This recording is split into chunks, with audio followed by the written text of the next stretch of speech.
Welcome all to சரிதா சமையல். இன்றைக்கி நம்ம சமையலில் பாரம்பரியமான கம்பு மாவு புட்டு எப்படி பண்ணுறதுன்னு பார்க்கலாம். இன்றைக்கி இருக்க குழந்தைங்களுக்கு இந்த மாதிரி உணவு இருக்கானே தெரியாது. சிறுதானியங்களை வச்சு நம்ம நிறைய உணவு வகை செஞ்சு கொடுக்கலாம். குழந்தைங்கள்லேருந்து பெரியவங்க வரைக்கும் எல்லாருமே விரும்பி சாப்பிடுவாங்க. உடம்புக்கும் ஆரோக்கியமாக இருக்கும், பழமை மாறாமலும் இருக்கும். இப்போ இந்த கம்பு மாவு புட்டு எப்படி பண்ணுறதுன்னு பார்க்கலாம். முதல்ல நம்ம கம்பை வறுத்து எடுத்துக்கலாம். அதுக்கு ஒரு பேன் சூடு பண்ணிவிட்டு இதில் 1 கப் கம்பு சேர்த்துருக்கேன். அடுப்பை மீடியம் ஃப்ளேமில் வச்சுட்டு பொறுமையாக நல்லா வாசனை வர அளவுக்கு வறுத்து எடுத்துக்கலாம். கம்பு பொரிய விட்டுறக்கூடாது, நல்லா வாசனை வர அளவுக்கு வறுத்துக்கலாம். கம்பு இதை விட சின்ன சைஸ் கம்பும் இருக்குது. அதை நாட்டு கம்புன்னு சொல்லுவாங்க. அதில் கூட செய்யலாம், ரொம்ப நல்லாவே இருக்கும். கம்பு பார்த்திங்கன்னா நல்லா வாசனை வர அளவுக்கு வறுத்தாச்சு. இதை ஆற வச்சுட்டு மிக்ஸி ஜாரில் சேர்த்து ரொம்ப மாவு மாதிரி அரைக்கக்கூடாது, ரவை மாதிரி கொஞ்சம் கொரப்பாக அரைச்சி எடுத்துக்கலாம். அப்போ தான் புட்டு நல்லா உதிரியாக சாப்பிட நல்லா டேஸ்ட்டாக இருக்கும். இப்போது இதில் கொஞ்சமாக உப்பு சேர்த்துக்கலாம். சூடான தண்ணி சேர்த்து நம்ம மாவு பிசைஞ்சிக்கலாம். கொஞ்சமாக தண்ணி சேர்த்து மாவை பிசைஞ்சிக்கலாம். அதிகமாக தண்ணி சேர்த்துடக்கூடாது. அதே மாதிரி தண்ணி கம்மியாக இருந்தால் புட்டு சரியாக வேகாது.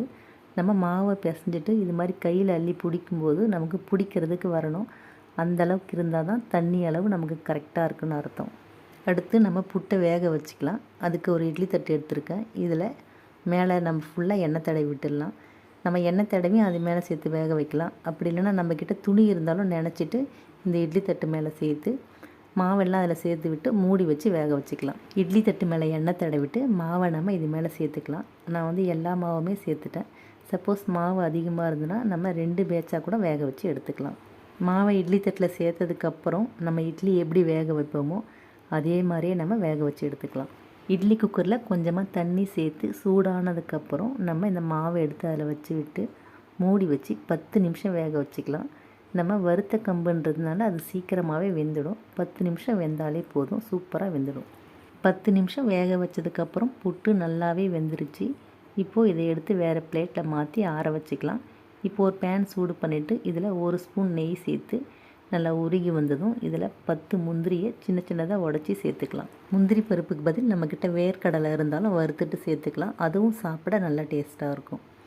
இப்போ பார்த்திங்கன்னா முந்திரி பருப்பு நல்லா செவந்து வறுப்பட்டுடுச்சு. அடுத்து இதில் அரை மூடி தேங்காய் துருவல் சேர்த்துக்கலாம்.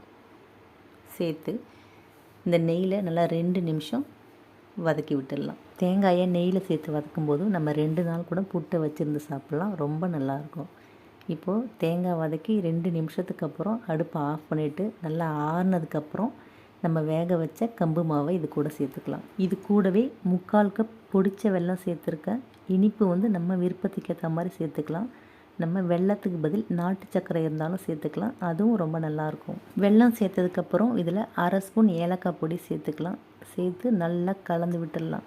அவ்வளோதாங்க, சுவையான கம்பு மாவு புட்டு ரெடி ஆகிடுச்சு. இதை நீங்கள் குழந்தைங்களுக்கு கொடுத்து பாருங்கள், ரொம்பவே விரும்பி சாப்பிடுவாங்க, நல்லா ஆரோக்கியமாகவும் இருப்பாங்க. வீடியோ பிடிச்சிருந்தால் லைக் பண்ணி ஷேர் பண்ணி கமெண்ட் பண்ணுங்கள். என்னோடய மற்ற வீடியோஸ்லாம் பார்க்கணுன்னு நினச்சிங்கன்னா சரிதா சமையலுக்கு சப்ஸ்கிரைப் பண்ணுங்கள். தேங்க்யூ.